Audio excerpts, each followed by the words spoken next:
Vamos a continuar ahora con el capítulo número 1. Estamos en las Sagradas Escrituras de la Confesión de Fe, capítulo 1, y nos encontramos en el párrafo número 4. La autoridad de las Sagradas Escrituras. Bueno, ya vimos ese párrafo. Vamos al párrafo número 5. Párrafo número 5. El testimonio de la Iglesia de Dios puede movernos e inducirnos a tener una alta y reverente estima por las Sagradas Escrituras y el carácter celestial del contenido, la eficacia de la doctrina, la majestad del estilo, la armonía de todas las partes, el fin que se propone alcanzar en todo su conjunto, que es el de dar toda la gloria a Dios, la revelación completa que dan del único camino de salvación para el hombre, y muchas otras excelentes, incomparables, y la totalidad de perfecciones de las mismas. Son argumentos por los cuales dan abundante evidencia de ser la palabra de Dios. Sin embargo, nuestra plena persuasión y certeza de su verdad infalible y su autoridad divina provienen de la obra interna del Espíritu Santo, quien da testimonio en nuestros corazones por medio de la palabra y con ella. Este párrafo básicamente es como una pequeña argumentación. Está ampliando la idea del párrafo número 4. Como recordarán, en el párrafo 4 veíamos que la autoridad de las Sagradas Escrituras, por la cual debe ser creída, no depende del testimonio de ningún hombre o iglesia, sino enteramente de Dios, quien es la verdad misma, el autor de ella. Por lo tanto, debe ser recibida porque es la palabra de Dios.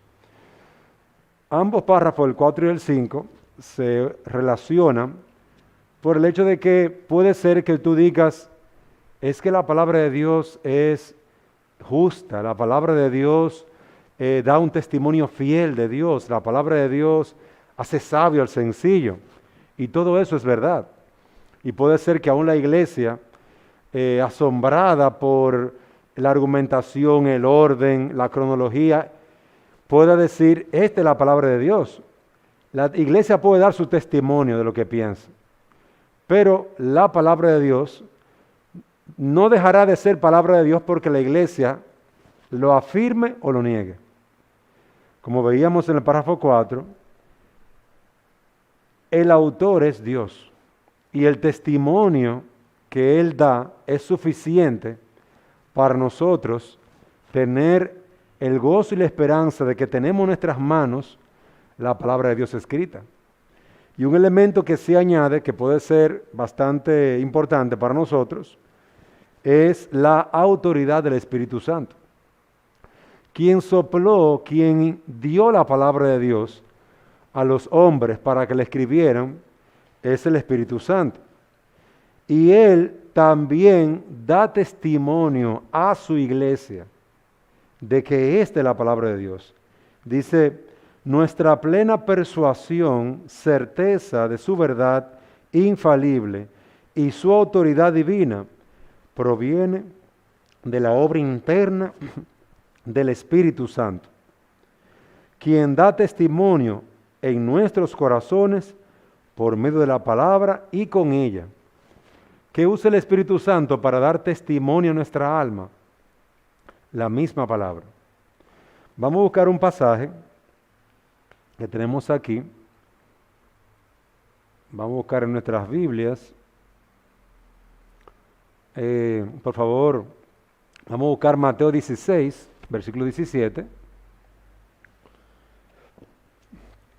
Mateo 16, 17. Mana Norma, busque por favor, busque por favor Juan 3, versículo 3. Mateo 16, 17, ¿tú lo tienes? Por favor, léelo. Y Jesús respondiendo le dijo, bienaventurado eres, Simón, hijo de Jonás, Ujú. porque esto no te lo reveló carne ni sangre, sino mi Padre que está en los cielos. Observen ahí, ¿por qué era dichoso Pedro en ese momento? Porque él había recibido de parte de Dios una instrucción. A él se le había dado la gracia, la capacidad de poder testificar de quién era Jesús.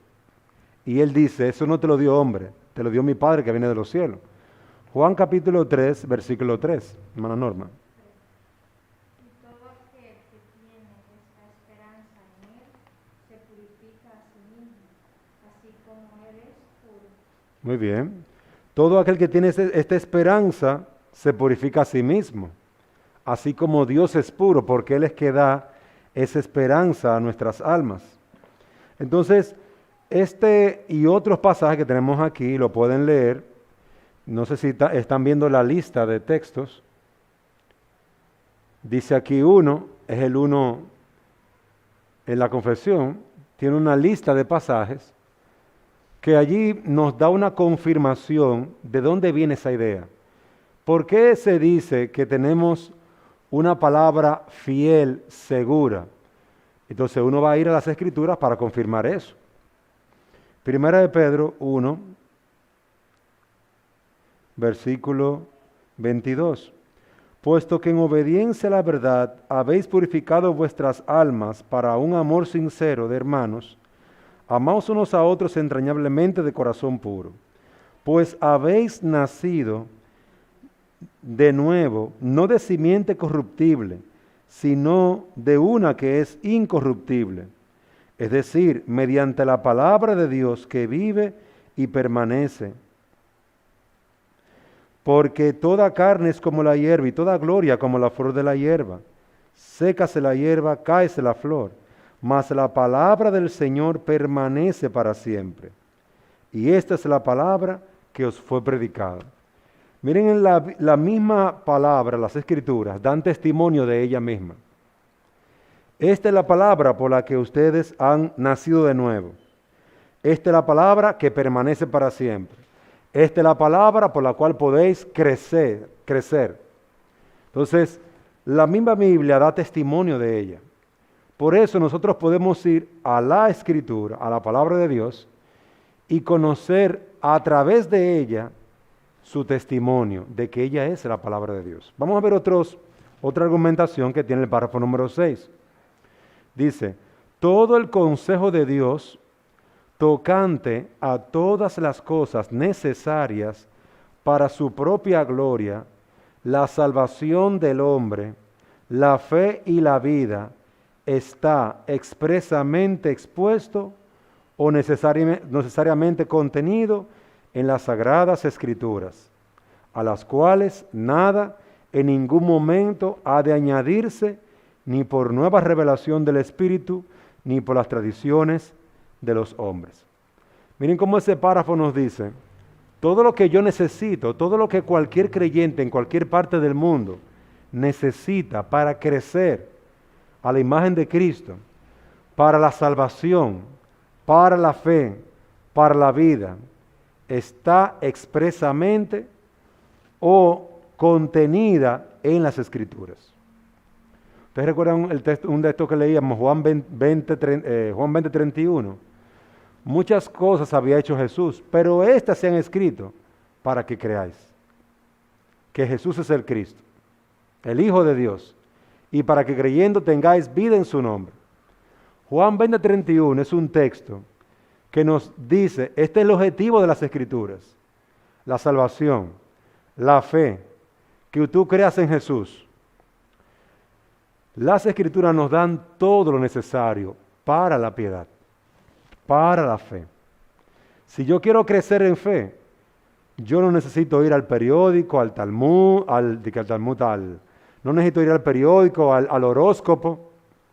Hay mucha gente que va al horóscopo a ver cuál es su futuro. Usted necesita conocer a Dios. Usted necesita ir a las Escrituras. Volver a la palabra de Dios. Sin embargo, reconocemos, dice, que la iluminación interna del Espíritu de Dios es necesaria. Y vuelve y recalca lo que decíamos en el párrafo 5. La iluminación interna, la guía del Espíritu de Dios, es necesaria para un entendimiento salvador de las cosas reveladas en la palabra, y que hay algunas circunstancias tocantes a la adoración de Dios y al gobierno de la iglesia comunes a las acciones y sociedades humanas. Miren cómo ahí enfoca la parte de nosotros, al leer la Biblia, necesitamos un agente que nos guíe, nos tome de la mano y nos señale el camino. ¿Quién es Él? El Espíritu Santo. El Espíritu de Dios nos da testimonio de la verdad, como veíamos hace un momento. El Espíritu de Dios nos guía. Muchas personas leen la Biblia, no la entienden, leen la Biblia y sienten que Dios no está allí. Primeramente, porque no son creyentes.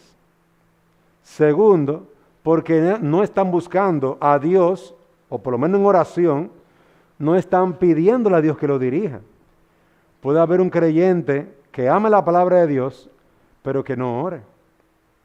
Puede haber un creyente que busque a Dios, pero que no vaya a la palabra de Dios creyendo en la palabra. La palabra de Dios va a ser para nosotros una fuente de bendición siempre y cuando vayamos a ella, como dice Hebreos, capítulo 11. El que se acerca a Dios debe creer que le hay. Debe creer que Dios es real, que Dios es veraz y que Él es galardonador de los que le buscan, por un lado. Pero por otro lado, nosotros debemos de pedirle a Dios en oración: Señor, abre mi entendimiento para yo entender tu palabra. Porque las Escrituras son la palabra de Dios, pero nosotros necesitamos, por nuestra condición de pecado, por nuestra caída, por nuestras flaquezas, por el hecho de que no hemos sido instruidos tal vez en ella, necesitamos la guía y la obra del Espíritu Santo. Necesitamos la iluminación interna del Espíritu de Dios. Eso es necesario para entenderla de forma salvadora.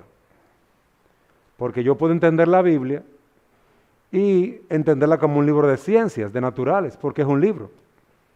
Y yo leo un libro y veo que tiene un párrafo, veo que tiene oraciones, veo que tiene un sujeto, veo que tiene todo lo que posee un texto normal, una idea central, y yo puedo leerla como si fuera un libro normal, pero no me va a servir de mucho.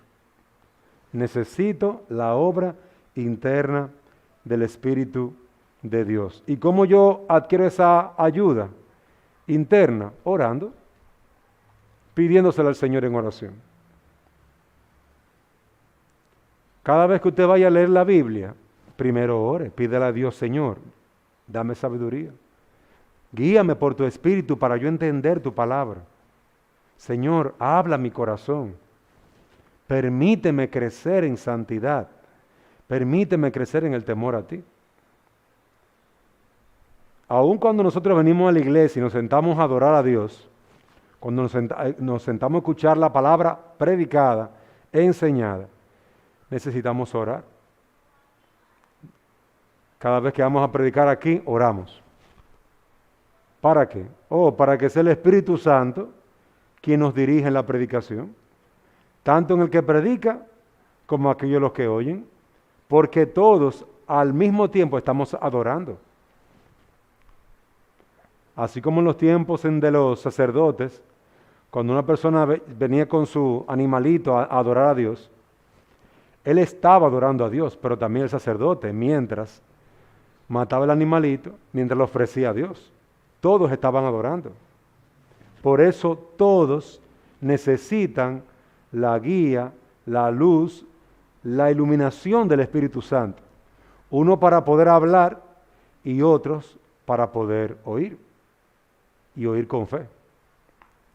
Entonces, en la confesión se nos dice, lee la Biblia, como decíamos la reunión pasada, medita en la palabra de Dios, que no se aparten tus ojos de la ley, que de día y de noche tú medites en ella, para que hagas prosperar tus caminos. Pero también tú necesitas que el Espíritu de Dios te dirija, que el Espíritu de Dios te guíe. Y la confesión añade que hay cosas circunstanciales que nosotros necesitamos organizarnos. Por ejemplo, dice aquí, hay algunas circunstancias tocantes a la adoración de Dios y al gobierno de la iglesia, comunes a las acciones y sociedades humanas, que han de determinarse conforme a la luz de la naturaleza y de la prudencia cristiana, según las normas generales de la palabra, que han de guardarse siempre. Ya en esa última parte, la confesión nos dice que hay elementos de lo cual la Biblia no habla de forma detallada, pero sí tiene enseñanzas generales, que yo debo tomar esas enseñanzas generales para aplicarlas. Un ejemplo de eso es, ¿a qué hora nos vamos a reunir para el culto? Por ejemplo, durante la pandemia, ponen un toque de queda, para poner una hora de ejemplo, a las 2 de la tarde. Entonces, no es prudente que el culto se acabe a las 3, si hay un toque de queda a las 2 de la tarde. Entonces, hay que organizarse de acuerdo a la situación que tenemos. Hay creyentes que no pueden adorar en un local público porque los persiguen. Entonces no van a adorar. Sí, van a adorar. Tal vez tengan que hacerlo en un cuartico, en una habitación, a algunos en China debajo de la tierra. Pero siguen adorando a Dios. Es el mismo Dios. Pero sus circunstancias deben llevarlo a usar la prudencia y la sabiduría para saber qué deben de hacer y aplicarlo, esos principios generales. Entonces, estos dos párrafos están relacionados. Necesitamos la guía del Espíritu Santo. Aunque usted y yo la leamos la Biblia, si el Espíritu Santo no me abre mi entendimiento, no voy a entender, no voy a comprender. ¿Hay alguna pregunta en ese sentido? Entonces, necesitamos la guía del Espíritu Santo. El párrafo número 7 dice, no todas las cosas contenidas en las Escrituras son igualmente claras en sí mismas, ni son igualmente claras para todos. Sin embargo, las cosas que son necesarias saber, creer y guardar para salvación, se proponen y exponen tan claramente en uno u otro lugar de las Escrituras, que no solo los eruditos, sino los que no lo son, pueden adquirir un entendimiento suficiente de tales cosas por el uso adecuado de los medios ordinarios. Aquí este párrafo nos habla, este párrafo número 7 de la confesión, en el capítulo 1, nos habla de que no toda la Escritura está tan clara. Hay partes difíciles. Hay partes difíciles en la palabra de Dios. Sin embargo, las que son necesarias para la salvación son claras. ¿Cómo somos salvos? Por la fe en Cristo. Arrepentido y convertido, eso está claro. Hay parte en la adoración, en la lectura de la palabra, en las Escrituras, que están claras. No dejen de congregarse. Amen a su prójimo. Honra a padre y madre. Sin embargo, hay cosas más difíciles, porciones más difíciles, que uno necesita aún la ayuda de otras personas. A mí me ha pasado que yo he estado leyendo la Biblia en un salmo o en una carta de Pablo y hay cosas que yo no entiendo, nada entiendo. Y necesito buscar a alguien que me lo explique. Necesito que el pastor me lo explique, necesito un comentario de algún autor que haya estudiado ese pasaje, que haya escrito. Hay varios, Matthew Henry, son hombres que han estudiado la palabra y de forma profunda y explican los pasajes. Entonces, hay pasajes difíciles. Lo que es necesario para la fe y la salvación, eso está sencillo en la Biblia. Pero hay pasajes difíciles en los que uno necesita la ayuda de otros creyentes que nos permitan crecer. Por eso el mismo texto que leímos, aquí por ejemplo en 2 de Pedro 3:16, miren cómo dice esta porción, 2 de Pedro 3:16. Asimismo, hablando Pedro, en todas sus cartas, él está hablando de la carta de Pablo, habla en ellas de esto, en las cuales hay algunas cosas difíciles de entender, que los ignorantes e inestables tuercen, como también tuercen el resto de las Escrituras para su propia perdición. Hay porciones difíciles de las Escrituras. ¿Cómo es eso de que en Cristo iba a reunir todo lo que está en los cielos y todo lo que está en la tierra? Explícame eso, que no lo entiendo. ¿Qué es eso? ¿Qué significa eso de que Él se despojó de su gloria? Jesús, para venir aquí a hacerse un hombre. ¿Qué significa eso de la encarnación? Hay palabras, hay ideas, hay enseñanzas que son profundas. Entonces, aquí uno puede contemplar que en la Biblia usted va a encontrar, piensen en un río. En un río hay partes bajitas y partes hondas. Entonces, la Biblia es como un río donde cualquiera en la parte bajita se puede bañar. Se echa agua, se quita el calor, toma agua, puede hacer todo lo que quiera, brincar, saltar, sentarse. Pero hay áreas en la Biblia que son profundas. Sin embargo, tanto para uno como para otro, para las que son bajitas, que no son muy difíciles, me refiero a eso, cuando son en un área bajita del río, que no es peligroso, no es difícil, y hay áreas profundas, para tanto en la Biblia, para un área sencilla, que uno pueda conocerlo fácil, como para un área difícil, para ambos necesitamos la guía del Espíritu Santo. Eso es lo que la confesión de fe nos está diciendo.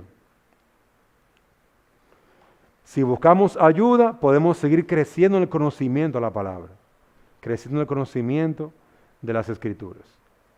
Entonces, yo sé que hay algunas partes que son más claras que otras, la parte de la confesión, pero no sé si hay alguna pregunta.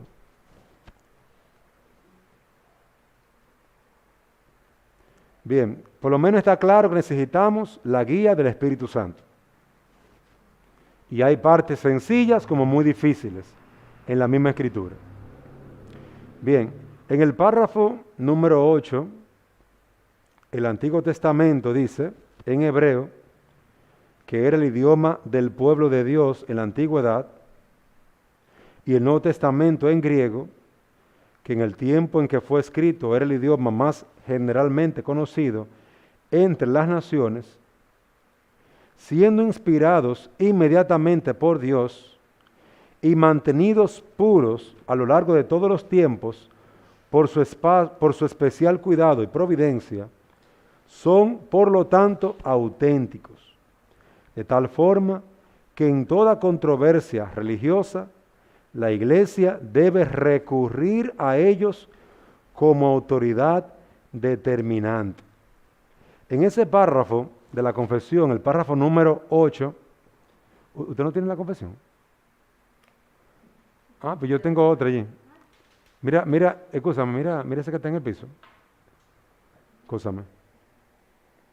Esa yo la traje también. En este párrafo número 8, por un lado nos habla de los idiomas en que fueron escritas las escrituras. Hebreo y arameo, Antiguo Testamento, y el griego en el Nuevo Testamento. Entonces, en esos tres idiomas se escribieron el Antiguo y el Nuevo Testamento. Y se nos dice aquí que para cualquier dificultad dentro de la iglesia, por ejemplo, la hermana Norma dice, yo creo que en este pasaje la Biblia enseña tal cosa. Y yo digo, no, Norma, no es por ahí. Está enseñando otra situación, otra cosa. Entonces, para nosotros llegar a un acuerdo y un entendimiento, tenemos que ir a las escrituras en sus idiomas originales. Porque es muy posible que la traducción Reina Valera que tenga la hermana Norma y la traducción que yo tenga, puede ser cualquier otra, nos lleve a tener algún tipo de confusión. Recuérdense que estos son traducciones. Entonces, tal vez en una traducción diga una palabra y en otra utilice otra palabra. Y usted diga, ¿y cuál es? Y tenga alguna confusión. Entonces, ¿qué sugiere aquí la confesión? En cualquier confusión o una discusión en la iglesia de cuál será la palabra correcta o el uso correcto de una enseñanza, vayan a las escrituras en los idiomas originales para que vean cuál es la palabra. Entonces, eso es una forma de traer cierto orden a la iglesia, porque a veces nosotros, como creyentes, podemos pensar que mi traducción de la Biblia es única y perfecta, pero es una traducción. Es decir, puede tener algunas dificultades por causa del lenguaje. Para poner un ejemplo, hay la palabra amor en español, es una. Yo amo a mi papá, amo a mi esposa, amo a mis hijos. Pero observen que aún ahora lo estoy usando en este ejemplo en diferentes ámbitos.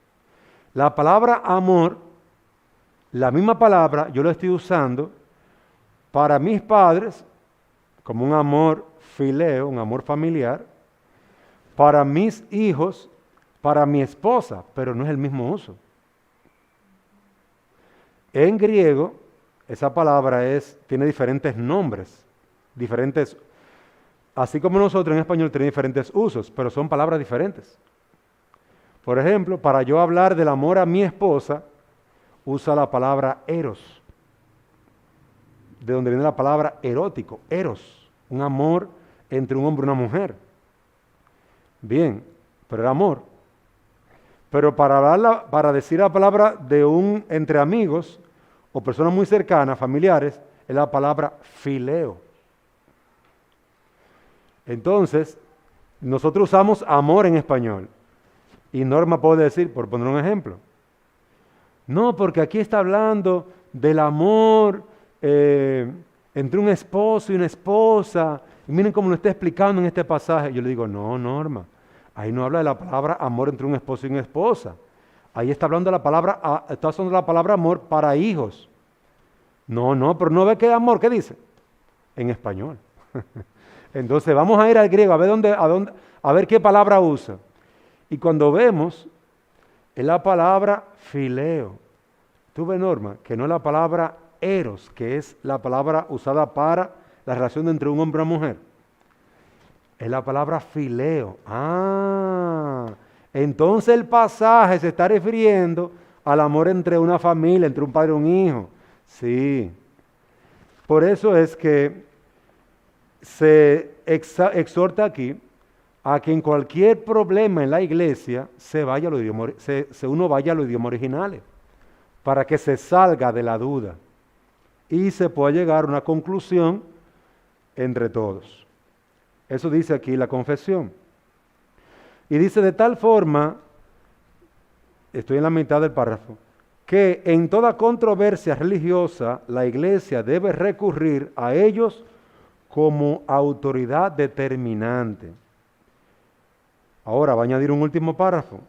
Debido a que estos idiomas originales no son conocidos por todo el pueblo de Dios, que tiene derecho a las escrituras e interés en las mismas, y se le manda leerlas y escudriñarlas en el temor de Dios, han de traducirse a la lengua común de toda nación a la que sean llevadas, para que morando abundantemente la palabra de Dios en todos, puedan adorarle de manera aceptable y para que por la paciencia y consolación de las Escrituras tengan esperanza. Miren cómo cierra el párrafo diciendo, es bueno que cualquier discusión, ¿verdad? Volvamos a los idiomas originales, a ver qué dice. Sin embargo, sabemos de que no todo el mundo tiene ese conocimiento de los idiomas originales. La iglesia, toda la iglesia necesita tener una copia, recuérdense que estos son copias, una copia en su idioma para que pueda leerla, para que pueda crecer, alimentarse. Eso es lo que dice el párrafo al final. Para que morando abundantemente por la paciencia, la palabra de Dios en todos, puedan adorarle de manera aceptable y para que por la paciencia y consolación de las Escrituras tengan esperanza. Vamos a buscar ese texto en Colosenses 3:16. Tiene otros pasajes, no lo vamos a poder leer todo por causa del tiempo, pero podemos estudiarlo en la casa y leer cada versículo que apoya o que explique sus párrafos, o que expone sus párrafos. Colosenses 3:16. ¿Entiendes? Léelo. Que la palabra de Cristo habite en abundancia en vosotros, con toda sabiduría, enseñándoos y amonestándoos unos a otros con salmos, himnos y canciones espirituales, cantando a Dios con acción de gracia en vuestros corazones. Que la palabra de Cristo habite en abundancia en vosotros. Miren el llamado de Dios a nosotros ahí. La palabra de Cristo debe de morar en abundancia. Debe estar continuamente leyéndose, debe estar continuamente meditándose en ella. Esto no significa que debe estar en la televisión, en el celular, tener 10 Biblias. Eso no es lo que quiere decir este pasaje. Es que sea leída, sea meditada, sea estudiada, sea enseñada, sea predicada, sea cantada. Porque miren cómo dice, amonestándoos unos a otros con salmos, himnos y cánticos, canciones espirituales. Entre nosotros debe abundar la palabra de Dios. Y tenemos que exhortarnos con la palabra de Dios. Para eso, cada uno debe tener una copia de la Biblia en su mano. Cada uno debe estar leyendo la copia que tiene de la palabra de Dios en su mano, en su idioma. Ay, pero qué lindo, se oye en inglés, pero ¿tú hablas inglés? No, bueno, pues lee tu Biblia en español, para que la entienda, para que la aplique en tu vida. Entonces, mire cómo aquí la confesión hace este énfasis, y el énfasis es por lo que enseña Colosenses 3:16. Entonces, me voy a parar aquí y le voy a preguntar a Tania, Tania, ¿cómo le fue con la lectura de Génesis? ¿Pudiste leer los 5 capítulos?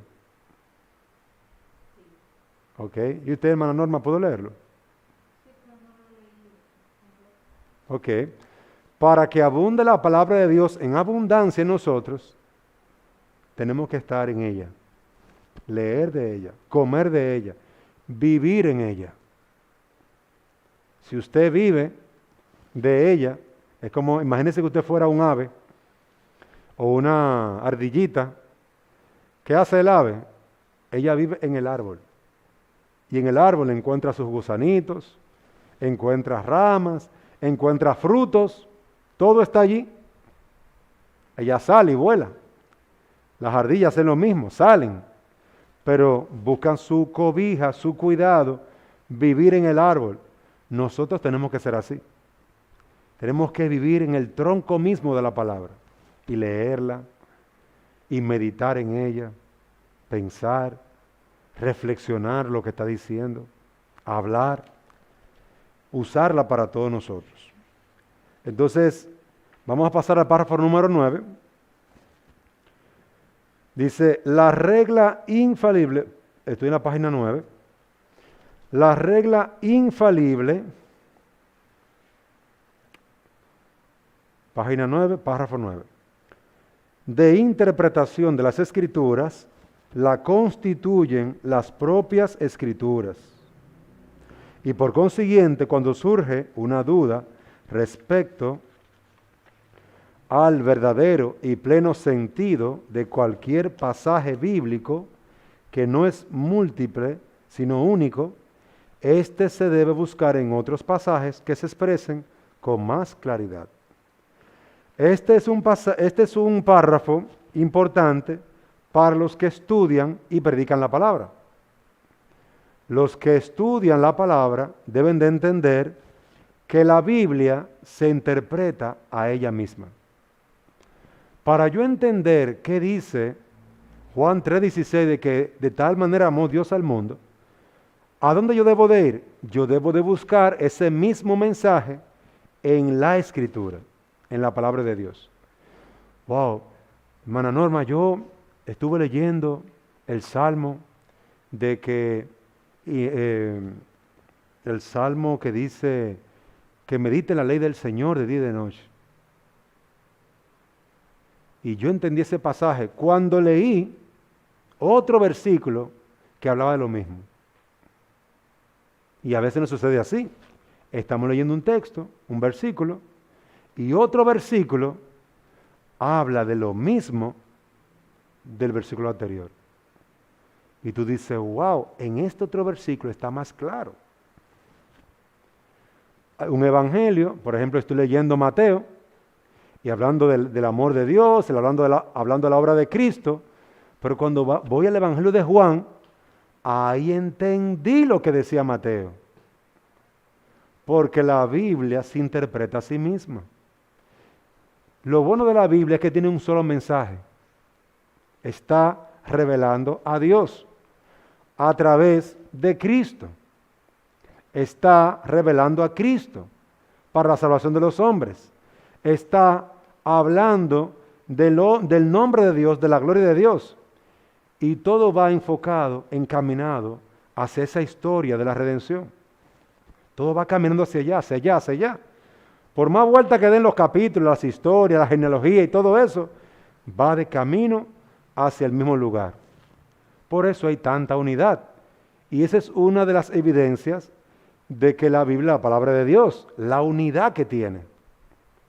¿Cómo es posible que 40 autores en diferentes años, unos 400 años, otros 1000 años, otros 1500 años, todos hablaron del mismo tema, del mismo Dios, del mismo mensaje, del mismo Salvador?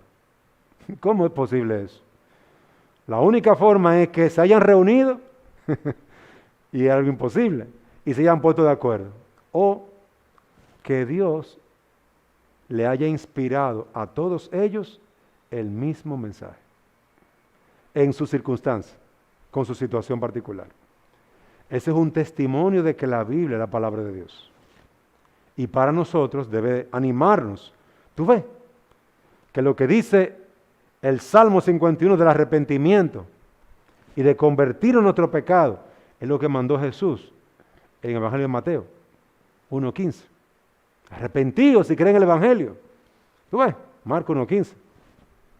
¿Tú ves que el mismo mensaje, escrito por David hace muchos años, en los días de los reyes de Israel, y ahora Jesús, muchos años después, cuando lo que gobernaba era el imperio romano, el mismo mensaje. Hijo de David, ten misericordia de mí. ¿Cómo esa mujer sabía que Jesús era el hijo de David? ¿Quién es el hijo de David? Lo que pasa es que Dios a David le había prometido que un hijo de él sería eterno en su reinado. Y llegó el Hijo de David, Jesús, el Mesías. Por eso lo identificaban como Jesús, el Hijo de David. Ahí ellos decían, se cumplió la promesa. Dios envió el Rey eterno, con su reinado eterno. Miren la unidad que tienen las Escrituras. Y por eso nosotros podemos estar tranquilos que si no entendemos algo en la Biblia, en Apocalipsis, si no entendemos algo en Judas, si no entendemos algo en Mateo, hay otra porción de la Biblia que posiblemente esté más claro, más sencillo. Vaya a esas porciones. Por eso es tan importante leer toda la Escritura, completa. Toda la Escritura. Para uno poder entender la Escritura. Para yo entender Mateo, yo tengo que haber leído el Antiguo Testamento. Mateo siempre dice, escrito está. ¿Escrito dónde? En los profetas, en los salmos. Está escrito allá. Ve y búscalo. Ah, lo que dijo el profeta Jonás. ¿Y quién es Jonás? ¿No has leído el libro de Jonás? Vete al libro de Jonás para que tú veas quién es Jonás. Y Jesús habla de todas las Escrituras que dan testimonio de él.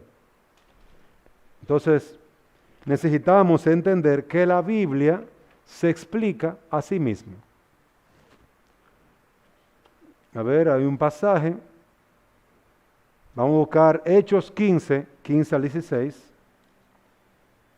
Hechos 15.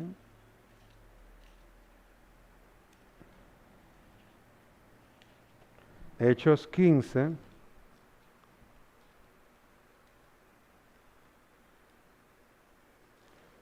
Al 16.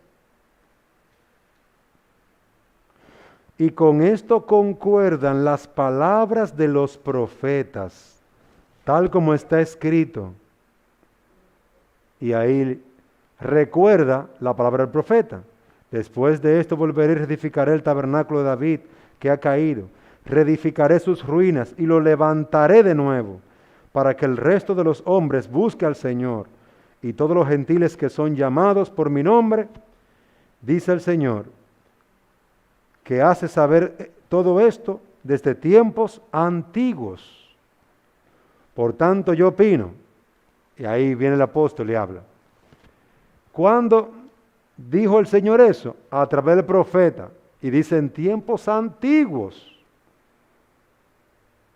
Es decir que aquí quien está hablando es el apóstol Pedro.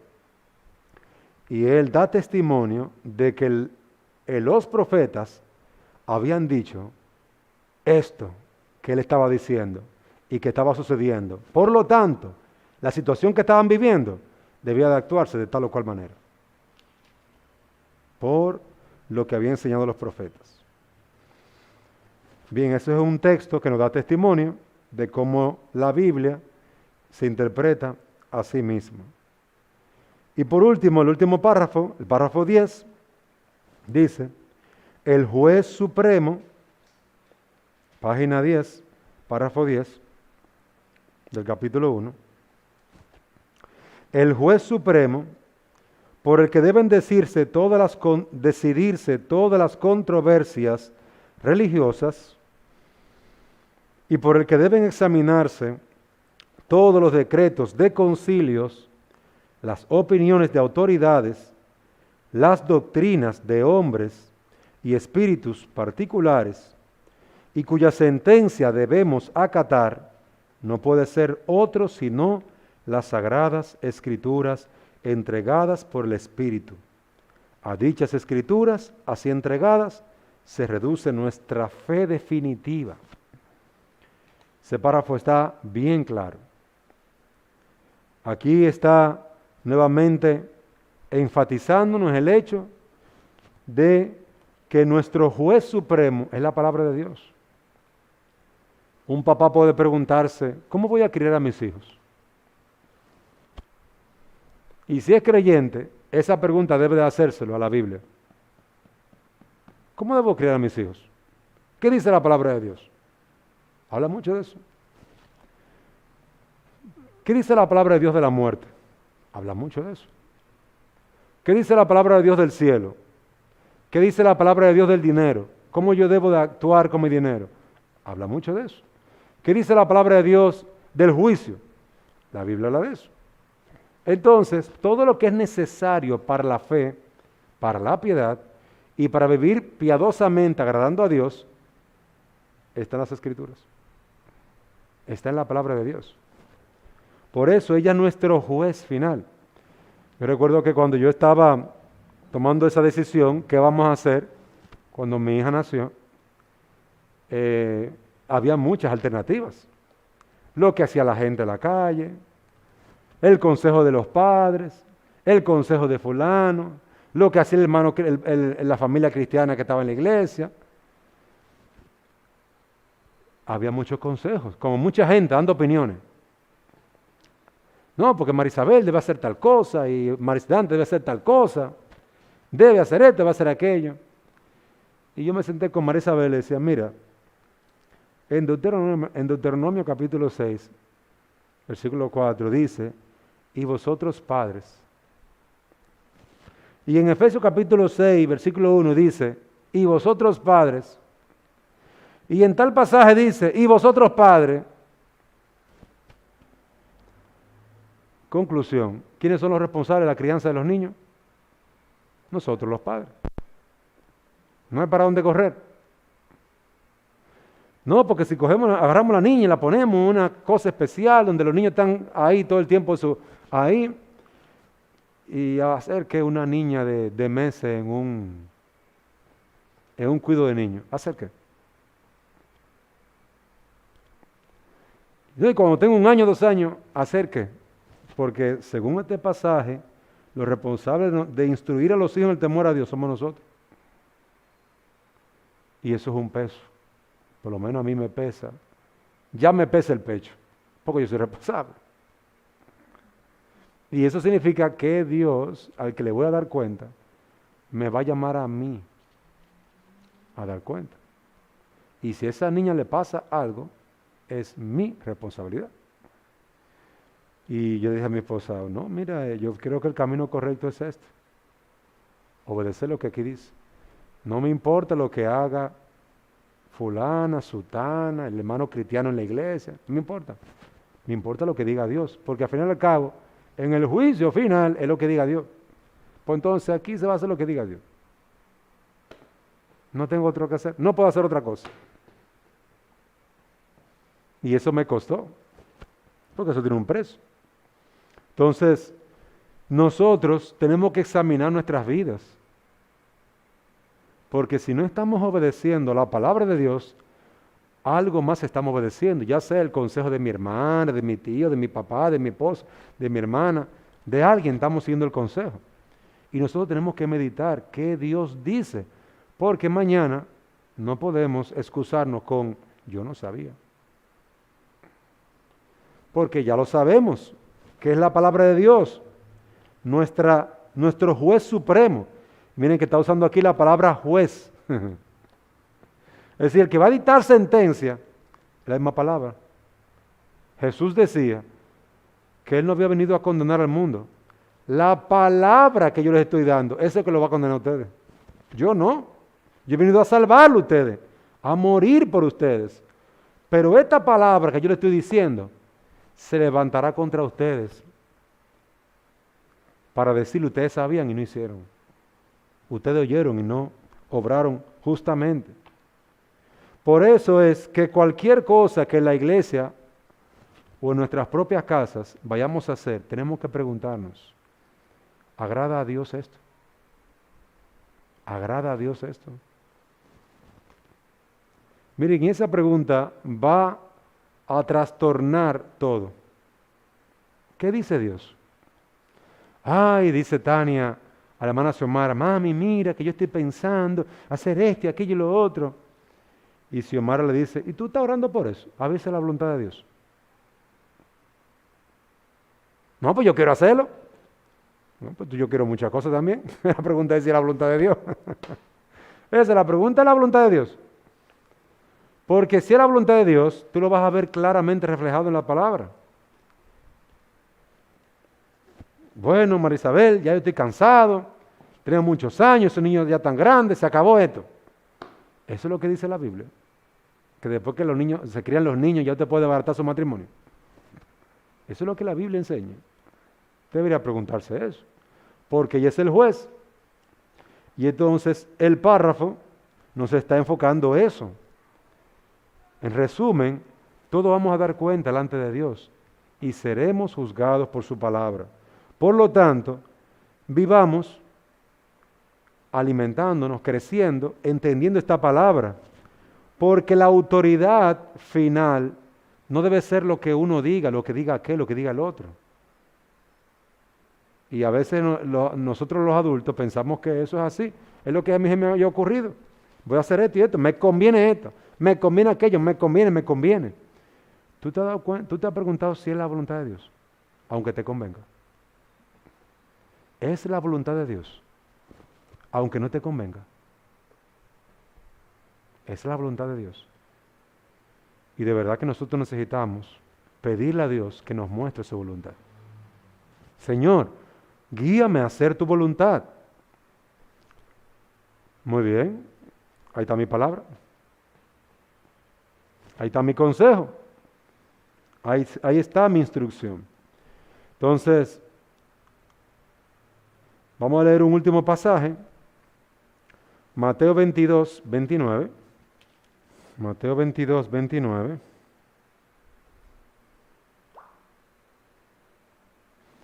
Pero Jesús respondió y les dijo, estáis equivocados por no comprender las Escrituras ni el poder de Dios. Miren eso.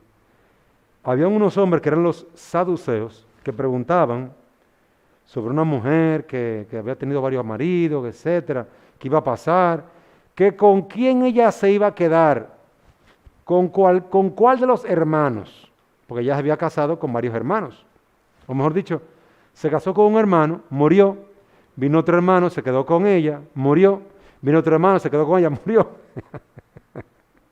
A veces la mujer tenía alguna mala, una maldad, como dice. Bueno, eso más o menos. Pero el punto es que los saduceos, como para meter a Jesús en un callejón sin salida, le preguntan de quién será la mujer en la resurrección. Ellos pensaban que tenían una gran pregunta. Y Jesús se la mató muy sencillamente. Jesús le dijo, miren, ustedes se equivocan porque echan a un lado las Escrituras y el poder de Dios. Porque en la resurrección, donde ustedes quieren ver de quién es la mujer, ni se casan, ni son dados en matrimonio. Es decir, no importa cuánto esposo ya tiene esa mujer. Cuando resucite, no importa. Ahí no hay matrimonio, se acabó los matrimonios. Entonces su pregunta es una tontería. Ustedes están jugando e ignorando las Escrituras al mismo tiempo para embaucar a la gente. Lo hacían. Entonces Jesús le da testimonio. Eso es un error de ustedes. ¿Dónde estaba el error? En que habían echado a un lado la palabra de Dios. Puede ser que yo, desobedeciendo la palabra de Dios, echándola a un lado, me vea Norma y me diga, Dante, ¿y quién es esa señora que está ahí? Ah, ella es mi novia. ¿Y tú no estás casado, Dante? Sí. ¿Cómo es que tú tienes una novia? Eso es adulterio, Dante. No, espérese, Norma, que usted sabe que uno está... Es decir, yo puedo cometer terribles pecados ignorando las Escrituras, echándola a un lado. Porque la palabra ignorar aquí no significa que ellos no la conocían, era que la echaban a un lado, la despreciaban. Nosotros, cuando echamos a un lado la palabra de Dios, vamos a meter la pata en grande, sin excusa, sin excusa. Por eso, cuán necesario es que nosotros tengamos como nuestro juez supremo para tomar nuestras decisiones grandes y pequeñas, la palabra de Dios. Necesitamos tener más de la palabra de Dios. Que Dios nos permita, entonces, para finalizar ahora, gozarnos en la palabra que Dios nos ha dado, como decíamos, inspirada por el Espíritu Santo. Pero esa palabra también debemos de orar para que Dios nos ayude a entender esa palabra, para que la palabra nos sea entendible, que la podamos aplicar. Y tenemos que considerar la palabra de Dios en todo lo que hagamos. Esta es la última parte del párrafo. Entonces, en lo que tú hagas, pon delante la palabra de Dios y examina qué enseña la palabra de Dios, para que tú tengas el apoyo de la palabra de Dios, para que tú vivas de acuerdo a la palabra de Dios. Si no hacemos eso, terminaremos como Israel. Miren cómo terminó Israel. Adorando muchos ídolos. ¿Y acaso no sabía Israel que había un solo Dios? Sí, lo sabía. ¿Quién fue el Dios que te sacó de Egipto? Ellos sabían quién era. Sin embargo, pero ignoraron la palabra de Dios y literalmente se quedaron sin Dios. Cuando un hombre echa a un lado la palabra de Dios, se queda sin Dios. Se queda sin Dios. Porque echó a un lado a aquella palabra inspirada por la que Dios habla su vida. Aquella palabra que es un mapa para que Él dirija su vida, lo lleve hacia el norte, hacia la gloria de Dios, hacia Cristo. Si ignoramos la palabra, si la cerramos y la guardamos y no la leemos, estaremos vagando, como los barcos que no tienen puerto, vagando en el mar. Y definitivamente no llegaremos a la vida eterna. Porque nadie llega a la eternidad, nadie llega al cielo, a la presencia de Dios, por pura casualidad. La Biblia dice cómo llegar. Entonces, vamos a finalizar aquí. Para la semana que viene vamos a seguir con el capítulo número 2. Y este capítulo necesita una buena leída. Vamos a poner como actividad para la casa el nosotros leer el capítulo 2 completo. Capítulo 2, página 10. Leer el capítulo 2 completo. ¿Necesito un lapicero? Leer el capítulo 2 completo. Se llama de Dios y de la Santa Trinidad.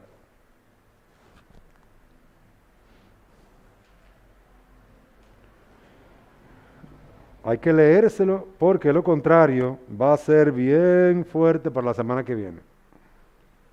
Es un capítulo bien denso, bien profundo. Y por favor, continuemos leyendo Génesis del 6 al 10. Vamos a seguir leyendo Génesis del 6, capítulo 6, capítulo 7, uno diariamente, de lunes a viernes. Un capítulo diario. Y continuemos con los siguientes 5 libros de la Biblia. Después de Génesis, Éxodo, Levítico, Número, Deuteronomio. Luego viene Josué, Jueces, Ruth, Primera y Segunda de Samuel. Entonces, van los siguientes 5 libros de la Biblia.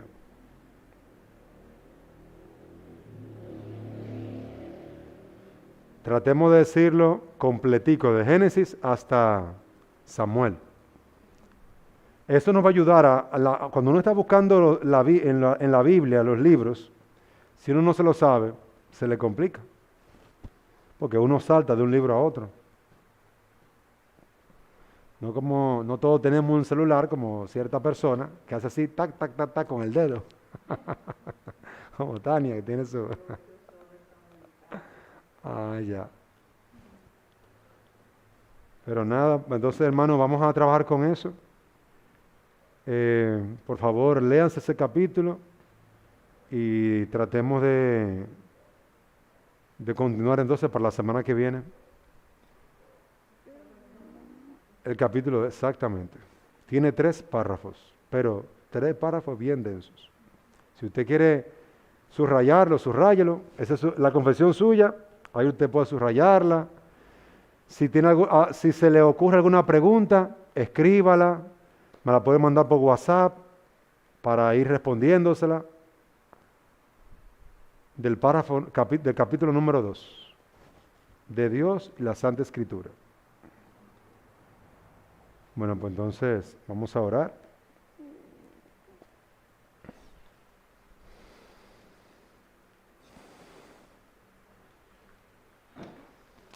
Señor y Dios, damos gracias por este tiempo que tú nos has concedido.